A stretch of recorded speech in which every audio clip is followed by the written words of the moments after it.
బంగాళాఖాతంలో ఏర్పడిన అల్పపీడనం బలపడి వాయుగుండంగా మారే అవకాశం ఉందని, దీని ప్రభావంతో వచ్చే 2 రోజుల్లో ఉత్తరాంధ్ర జిల్లాలో భారీ వర్షాలు కురుస్తాయని విశాఖ వాతావరణ శాఖ అధికారి శ్రీనివాసరావు తెలియజేశారు. పశ్చిమ గోదావరి జిల్లా వరకు దీని ప్రభావం ఉంటుందని, గంటకు 35 నుండి 45 కిలోమీటర్ల వేగంతో గాలులు వీస్తాయని, మత్స్యకారులు సముద్రంలోకి వేటకు వెళ్లరాదని సూచించారు.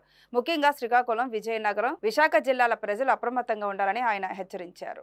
నిన్నటి వరకు మనం east central Bay of Bengal and adjoining north Bay of బెంగాల్లో చూసినటువంటి ఉపరితల ఆవర్తనాలు అవి ఈరోజు east central Bay of Bengal దాని పరిసర ప్రాంతంలో వాటి ప్రభావం చేత లో ప్రెషర్ ఏరియా ఫార్మ్ అయింది.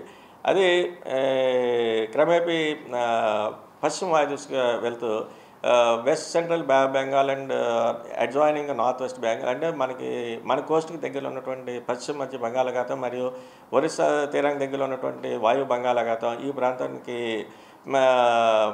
చేరే సమయంలో అది మరింతగా బలపడి తీవ్ర అల్పపీడనం కూడా మారే ఛాన్సెస్ ఉన్నాయి.